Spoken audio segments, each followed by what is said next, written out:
Good morning everyone. Welcome to my channel Adinita education.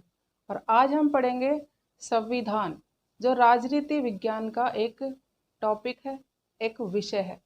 संविधान हमारी हर competitive exam, चाहे state की ले लो चाहे सेंटर की ले लो, यूपीएससी, आरपीएससी, स्टेट्स की जो भी एग्जाम्स है, उसमें संविधान एक ऐसा विषय है जिसके क्वेश्चन आते ही आते हैं। चाहे रेलवे की ले लो, चाहे एसएससी की ले लो, एनी कोई सी भी एग्जाम, संविधान हमारे फिलहाल रीट में, स्टेट की में, पटवार की एग्जाम, इनमें भी आने वाले क्वेश्चंस हैं जिसके बारे में हम आगे बात करेंगे। आज पढ़ेंगे हम संविधान। संविधान होता क्या है, संविधान शब्द का अर्थ क्या है। पहली बात यह है संविधान होता क्या है। सबसे पहली बात होती है संविधान का अर्थ। संविधान अगर इसको दो भागों में बांटे तो सम प्लस विधान, संविधान दो अक्षरों से मिला है संविधान।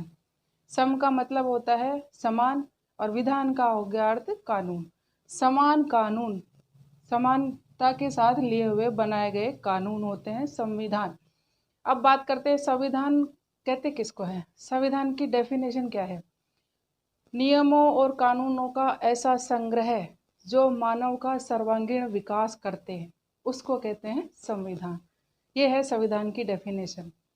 अब संविधान की बात करें तो संविधान को दो रूपों में देखा जाता है। दो प्रकार से संविधान को बांटा गया है। पहला है लिखित संविधान और दूसरा है मौखिक संविधान। लिखित संविधान होता क्या है। नियमों और कानूनों का ऐसा संग्रह या ऐसा दस्तावेज जो लिखित अवस्था में पाया जाता है, उसको कहते हैं लिखित संविधान। लिखित संविधान की डेफिनेशन में मुख्य रूप से पहला संविधान आता है लिखित संविधान।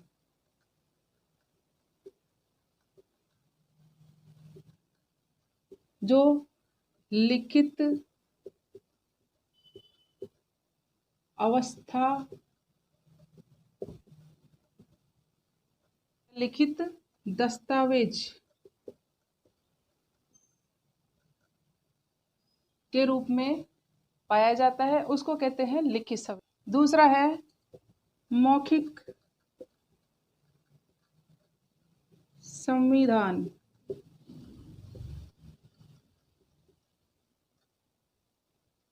या अलिखित, इसको अलिखित भी बोल सकते हैं। अलिखित, अलिखित की बात करें तो क्या अलिखित कानून बनते नहीं मिली थी। जब हमारे भारत में संविधान नहीं था, उससे पहले क्या हमारे देश में कानून नहीं था, तब भी कानून था। कानून जब सिर्फ एक मौखिक रूप से था। मौखिक रूप से इस तरह कि जो हमारे राजा थे, पहले के महाराजा थे, ब्रिटिश सरकार का हमारे देश पर शासन रहा था, उन्होंने भी हमारे लिए कोई कानून नहीं बनाया था, लेकिन उन्होंने हमारे लिए कानूनों का एक नियम लागू कर रखा था। लिखित में नहीं है लेकिन लागू किया हुआ था कि यहाँ पे हमारे हिसाब से कानून चलेगा। उसी तरह से पहले के नियम परंपराओं पर, रूढ़ियों पर, उनके अकॉर्डिंग चलते थे। उन्होंने फांसी की सजा दे दी, उनके हिसाब से जैसा आपका दंड होगा वैसे वो न्याय करते थे। तो वहाँ की न्यायिक व्यवस्था लिखित न होकर के अमौखिक थी, अलिखित थी। उसको कहते हैं अमौखिक या अलिखित संविधान। वर्तमान में भारत देश आजाद है। 26 जनवरी 1950 को हमारा संविधान लागू हुआ था, अंगीकृत हुआ था। उस दिन हमारे संविधान को वैधता मिली थी। लिखित रूप से जो भी हमारा कानून बना था, सबसे बड़ा दस्तावेज, कानूनों का एक सबसे बड़ा दस्तावेज हमारे भारत देश का कानून, जो 26 जनवरी 1950 को लागू हुआ था। इसमें कई मिशंस बने, कई योजनाएं बनाई गई, कई समितियां तैयार हुई और बड़े बड़े महान व्यक्तियों ने अपने विचारों के हिसाब से उसमें फेरबदल किया और उसको बनाया। ये बात है। लिखित संविधान कैसा है, लिखित अवस्था में, लिखित दस्तावेज है। मौखिक या अमौखिक, वो अलिखित है, उसका कोई लिखित में प्रमाण नहीं है, लेकिन परंपराओं और रूढ़ियों से चला आ रहा है। वो पारंपरिक रूप से जो न्यायिक व्यवस्था थी उसको कहा गया अलिखित या अलिखित संविधान।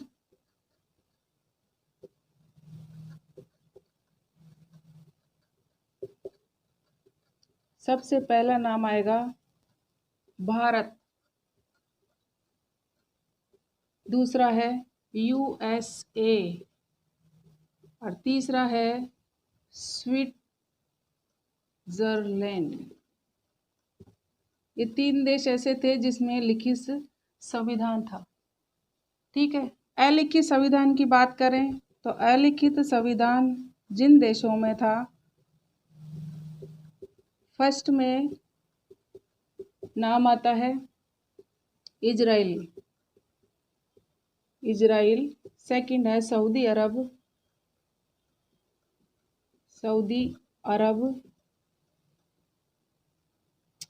न्यूजीलैंड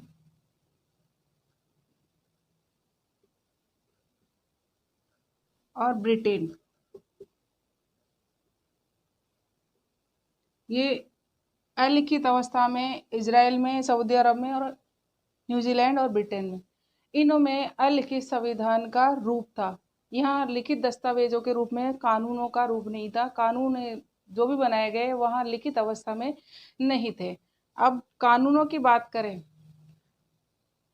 कठोर संविधान और लचीला संविधान किसका होता है? कठोर संविधान जहाँ पे कोई संशोधन करना मुश्किल होता है, या कठोर संविधान उसको कह लो जहाँ पे किसी भी तरह संशोधन नहीं किया जा सके, कोई परिवर्तन नहीं किया जा सके, उसको कहेंगे हम कठोर संविधान। जिसमें आसानी से संशोधन किया जा सके, उसकी धाराओं में, उसके अनुच्छेद में जो भी चेंजेस किए जा सके, वो लचीला संविधान कहलाता है।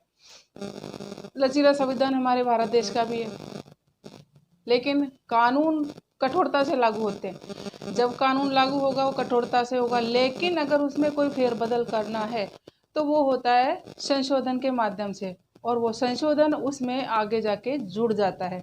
उस जुड़ने की प्रक्रिया को बोलते हैं लचीला संविधान, कि हमारे कानून में जो उसका मेन पार्ट होता है, जो हेडिंग दिया है उसमें चेंज नहीं होगा, लेकिन उसकी जो उसकी जो जुड़ी हुई धाराएं हैं उसमें जरूर चेंज होगा। तो उसमें चेंज करके संशोधन किया जाता है, उसको बोलते हैं लचीला या फ्लेक्सिबल संविधान, जो हमारे भारत देश का है। अब बात करते हैं कि संविधान का विचार सबसे पहले किसने दिया था कि एक संविधान होना चाहिए। ये संविधान का विचार विश्व में सबसे पहले संविधान का विचार देने वाले व्यक्ति कौन थे? संविधान का विचार देने वाले व्यक्ति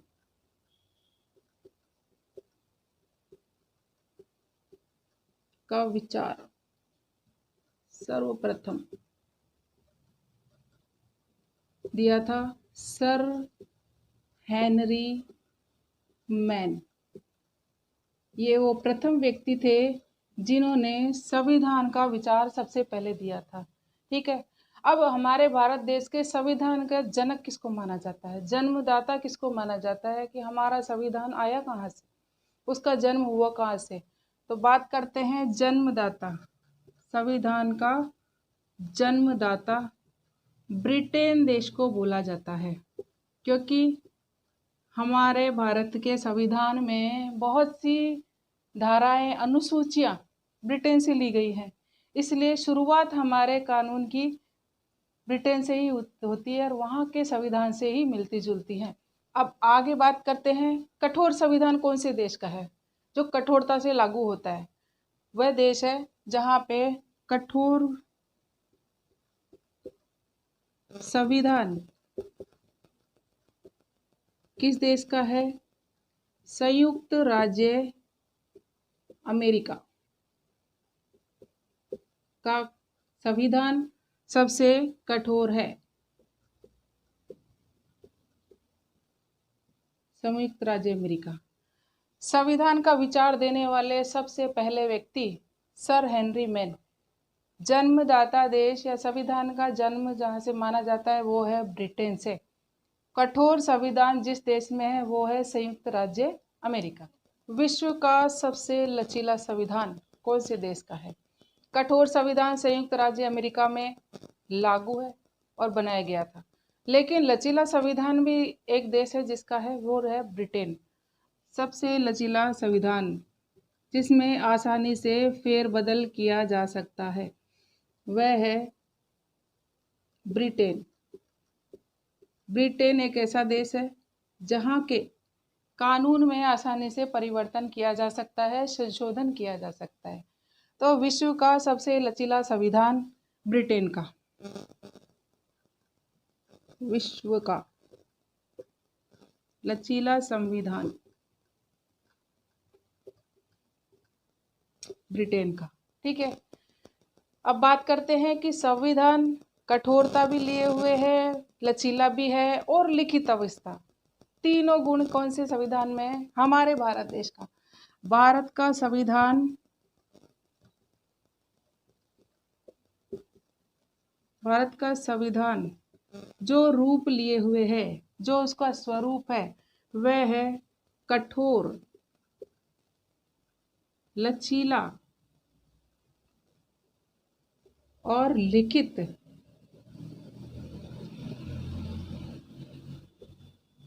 लिखित तीनों गुण हमारे भारत देश के संविधान में हैं। वो कठोरता से लागू भी होते हैं, उसमें संशोधन भी किया जा सकता है और लिखित अवस्था में भी है। अब बात करेंगे भारत में।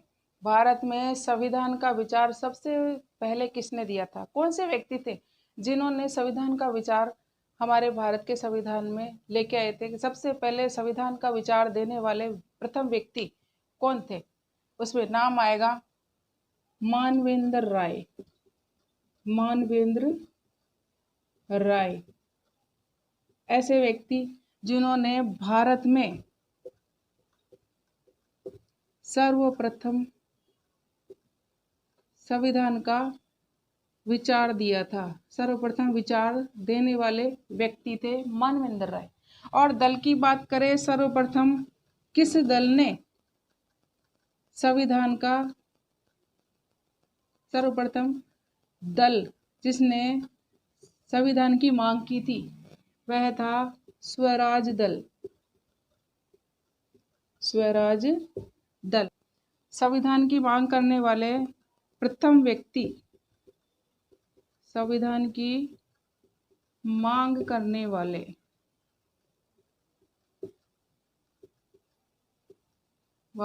प्रथम व्यक्ति थे पंडित मोतीलाल नेहरू। प्रथम व्यक्ति जिन्होंने संविधान की मांग की थी, पंडित मोतीलाल नेहरू। ठीक है, संविधान का विचार सर्वप्रथम किसने दिया? मानवेंद्र राय ने। सर्वप्रथम दल कौन सा था जिसने संविधान की मांग की थी? स्वराज दल ने। और संविधान की मांग करने वाले प्रथम व्यक्ति कौन थे? पंडित मोतीलाल नेहरू। संविधान पर सर्वप्रथम भाषण देने वाले